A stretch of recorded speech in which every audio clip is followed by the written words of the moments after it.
Este programa é patrocinado pelos amigos e parceiros do Ministério Joyce Meyer. Quando você tem contendas, você não tem as bênçãos. A contenda impede a unção e temos que mantê-la fora de nossas vidas. E uma das coisas que a alimenta é a fofoca. Eu sou Joyce Meyer e eu acredito que Deus pode curá-lo em todas as áreas que você sofre. Obrigada por estar comigo hoje no Desfrutando a Vida Diária. E eu fico feliz que você ame a palavra de Deus o bastante para dedicar seu tempo para ouvi-la. Creio que você ouvirá hoje algo que vai ajudá-lo muito. E esse pode ser um assunto meio doloroso, sabe? Mas precisamos ser lembrados dessas coisas. Eu quero falar com você hoje sobre fofocas e calúnias. Agora, fofocar é contar as falhas de alguém para outra pessoa. O que não tem nenhum benefício, sabe? Isso não faz bem a ninguém. A calúnia, no entanto, é apenas contar mentiras descaradas para fazer alguém parecer mal. E aqui uma declaração de abertura. As Escrituras falam fortemente contra a fofoca. Ela nos diz que Deus odeia fofocas. O poder da vida e da morte está na língua. E devemos escolher nossas palavras cuidadosamente. Provérbios 18 nos diz que comemos o fruto de nossas palavras, sejam elas boas ou más. Para mim isso é interessante. Comemos o fruto de nossas palavras, sejam elas boas ou ruins. Então, se estamos fofocando sobre alguém e contando a outros as suas falhas, isso nos afeta também de forma negativa, sabe? Eu acho que muitas pessoas estão infelizes só por causa da forma como elas falam. Sabia que você pode se animar apenas dizendo coisas boas? Fofoca pode ser definida como informações da vida ou hábitos de uma outra pessoa, muitas vezes sem saber toda a verdade. A palavra de Deus nos adverte a ficar longe de pessoas fofoqueiras e a não sermos instigadores de fofocas. Devemos sempre guardar nossas palavras sobre outras pessoas. O amor, ele sempre cobre o pecado, não espalha o conhecimento dele, sabe? Quando você pensa nisso, por que nos divertimos tanto em dizer a outra pessoa o que há de errado com alguém?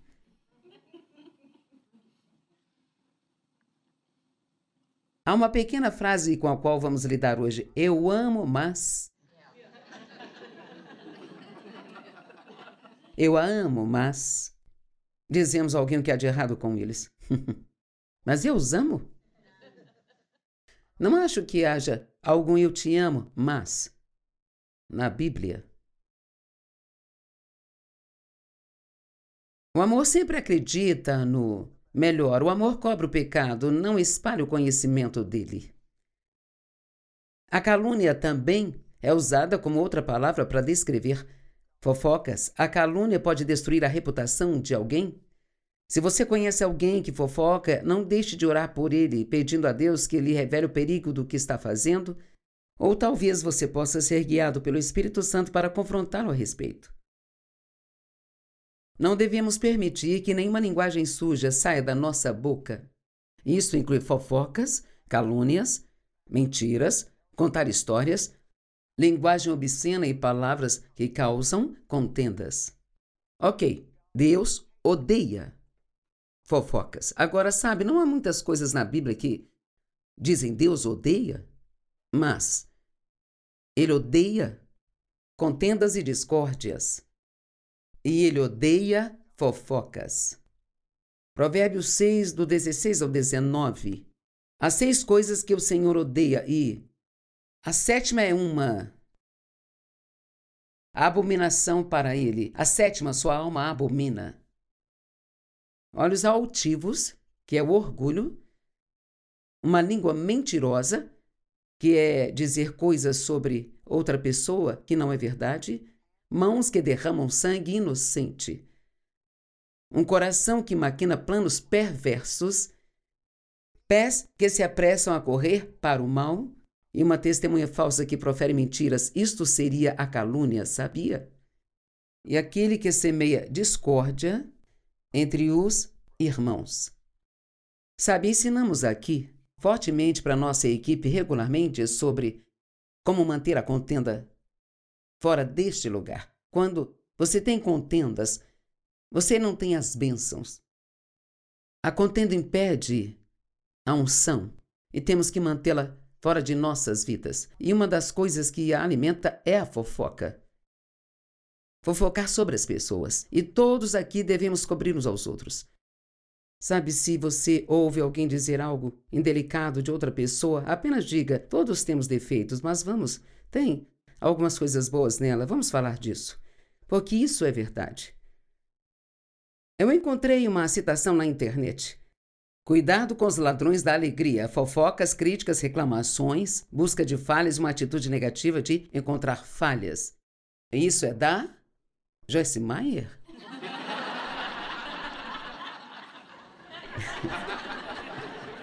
É engraçado quando procuro citações sobre um assunto e estou sendo citada.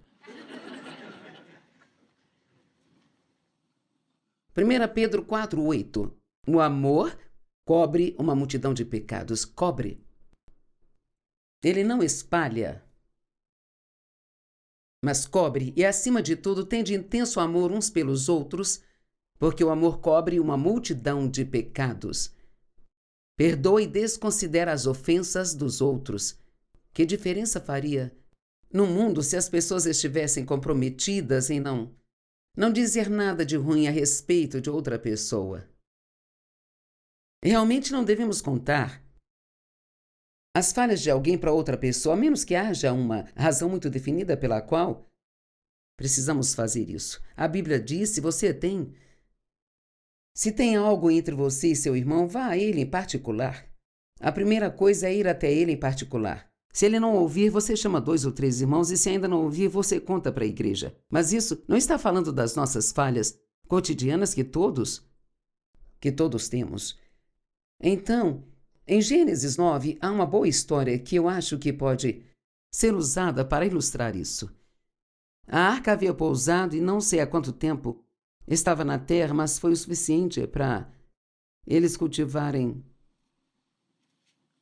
uvas e fazerem vinho, sabe? E diz que Noé bebeu um pouco do seu vinho e ele embriagou-se. E ele deitou descoberto na sua tenda. Ficou nu. Cã, pai de Canaã, viu seu pai nu e foi contar a seus 2 irmãos lá fora. E ele não precisava fazer isso. Mas ele correu e contou para eles: olha, papai está nu lá na tenda. Mas Sem e Jafé pegaram uma roupa, colocaram sobre os ombros e andaram de costas e cobriram o corpo nu de seu pai. Veja, isso é tão bom. Um deles espalhou as más notícias e 2 deles cobriram as más notícias. Seus rostos estavam virados para o outro lado para que não vissem a nudez do seu pai. Quando Noé acordou do seu vinho e descobriu o que o filho mais novo havia feito, ele disse: maldito seja Canaã. Ele será o menor dos escravos dos seus irmãos. Ele também disse: bendito seja o Senhor, o Deus de Sem, que Canaã seja o escravo de Sem. Que Deus estenda o território de Jafé, que Jafé viva nas tendas de Sem e que Canaã seja escravo de Jafé. Agora, isso é uma coisa muito forte, se pensarmos a respeito por um minuto. Aqui estão 3 irmãos, um pai que bebeu demais e estava deitado em sua tenda, sem roupas.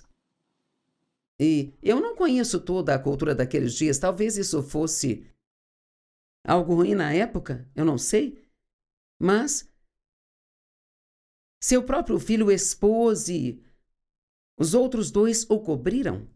E aquele que o expôs foi amaldiçoado e os 2 que o cobriram foram abençoados.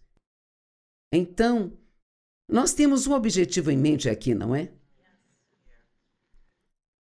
Vamos pensar nisso aqui, porque nós nos divertimos tanto quando dizemos: você não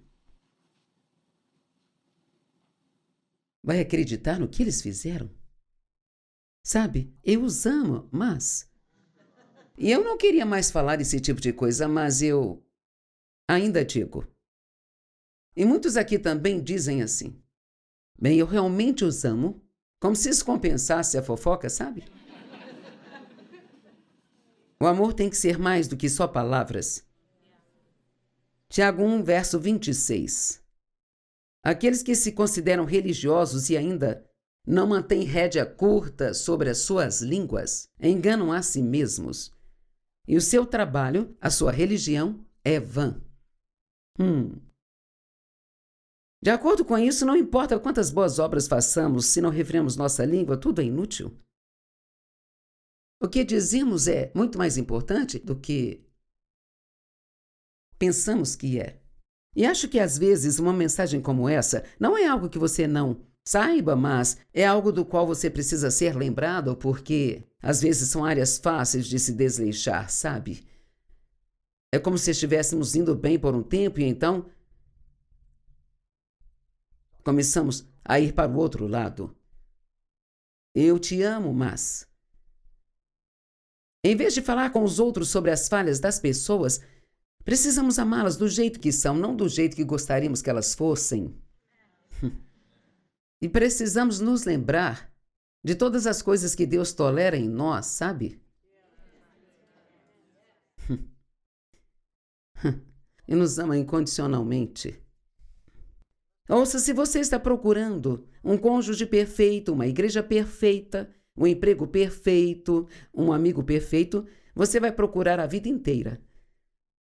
Porque não existe ninguém em nenhum lugar que não tenha pontos bons e pontos ruins. Não seja um localizador de falhas. Recentemente, uma das minhas filhas me disse, eu estava dizendo, eu fiz um desses eu amo, mas... Estávamos conversando e alguém fez algumas coisas que me irritaram e é uma coisa meio habitual para eles, sabe? Eu os amo, mas essa área neles me irrita e eu comentava isso com ela e ela disse, sabe quando você fala sobre essa pessoa, você sempre me diz o que há de errado com ela, mas nunca diz nada de bom sobre ela, mãe.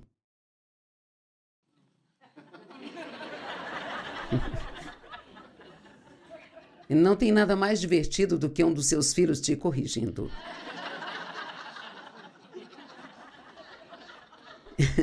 Agora, Deus tenta nos corrigir em particular. Mas se não ouvirmos, Ele fará isso publicamente. E aí fica doloroso e embaraçoso. Por 5 minutos eu fiquei com meus sentimentos feridos. Veja, esse é o nosso mecanismo de defesa para não encararmos a verdade. Ficamos chateados, com sentimentos feridos. E aí me lembrei do que a Bíblia diz, só o tolo odeia a correção. Eu pensei, ok, acho melhor considerar se eu sou realmente culpada aqui, sabe? E eu digo muitas coisas positivas sobre as pessoas, mas eu era culpada de falar daquilo que eu não gostava, naquela pessoa. Eu até me lembro de muitas pessoas com quem fiz isso com muita frequência, bem, mas na verdade acabei percebendo que 2 delas não eram tão terríveis assim. Poderia ser umas 10 ou 20? Não riam de mim. Me conte com quantos vocês são assim. E muitas vezes as coisas que nos incomodam não são falhas reais. São apenas coisas que nós não gostamos.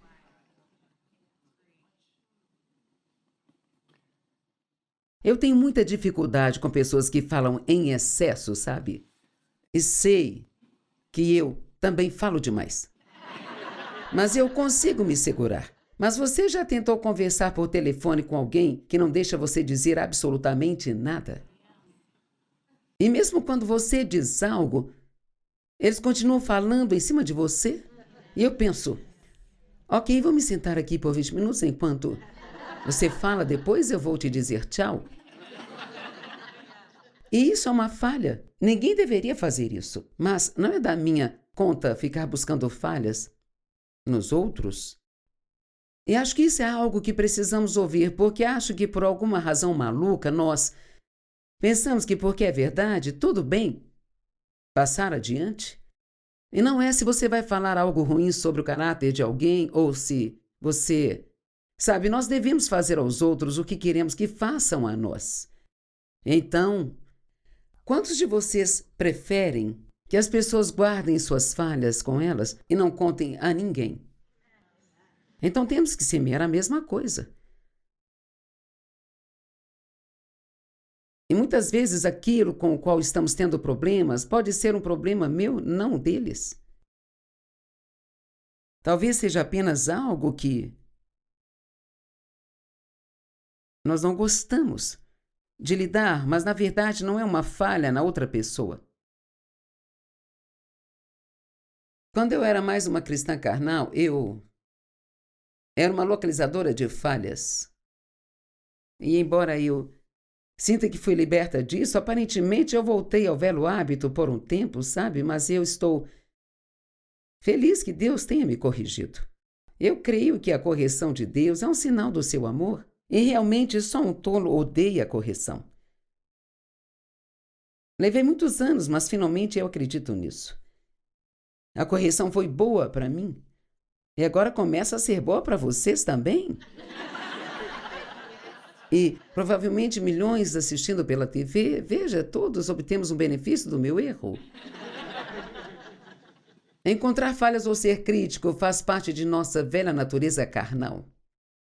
E é algo que temos que resistir porque isso nunca desaparece completamente, sabe? Agora, Mateus 18,15: se seu irmão ou irmã pecar, vá e aponte a falta dele só entre vocês dois. Se eles ouvirem você, você os conquistou. O que a Bíblia diz sobre julgar outras pessoas? Mateus 7, de 1 a 5. Não julguem. Critiquem e condenem os outros para que vocês não sejam julgados, criticados e condenados por si mesmos. Porque assim como vocês julgam, criticam e condenam os outros, vocês serão julgados, criticados e condenados. E a mesma medida que vocês usarem para medir os outros, vocês serão medidos também. Agora, isso aqui está nos dizendo que, se você fizer isso com as pessoas, alguém vai fazer isso com você? Sabia que tudo o que fazemos é uma semente que semeamos? Pensamentos são sementes, palavras, atitudes são sementes e elas produzem colheita.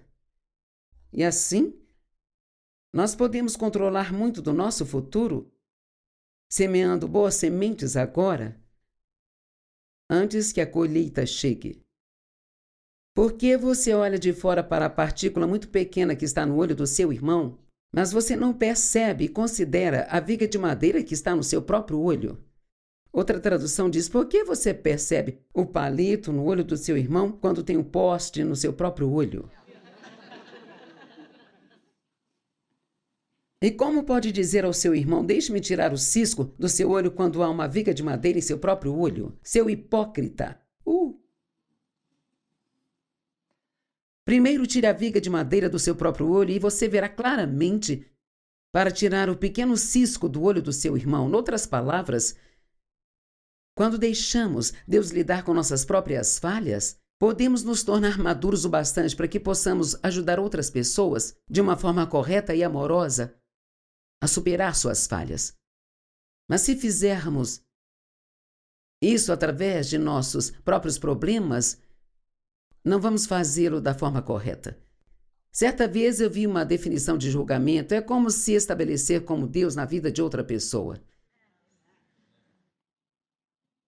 Um ótimo exemplo. Todos vocês conhecem essa história, João 8, de 1 a 9. Mas Jesus foi ao Monte das Oliveiras e de manhã, ao amanhecer, ele voltou ao templo. E as pessoas vieram a ele em multidões e ele se sentou e os ensinava. Quando os escribas e fariseus trouxeram uma mulher que havia sido pega em adultério, eles a fizeram ficar no meio do tribunal e a puseram diante dele. Agora, aqui nessa situação, eles não lidaram com aquela mulher em particular. Eles a trouxeram diante de todo o mundo, para que pudessem envergonhá-la. Mestre, eles disseram, esta mulher foi apanhada no próprio ato de adultério. Ora, Moisés e a lei nos ordenaram que tais mulheres fossem apedrejadas até a morte. Mas o que você diz?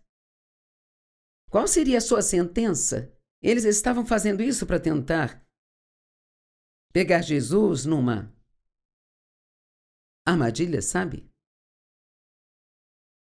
Isso eles disseram para testá-lo, esperando que encontrassem alguma coisa para acusá-lo. Mas Jesus, e eu amo essa parte aqui, Jesus se abaixou e começou a escrever no chão com o dedo. Agora, esta é a forma como penso. Eu acho que ele fez isso para ter tempo para ouvir o seu Pai Celestial sobre como lidar com a situação. E às vezes nós apenas damos uma resposta, quando seria melhor parar e tirar um tempo e pensar como Deus quer que eu lide com isso. Porque era verdade que ela havia sido pega em adultério, e era verdade que a lei ordenava que pessoas assim fossem apedrejadas. Mas Jesus, ele sempre tem a resposta perfeita.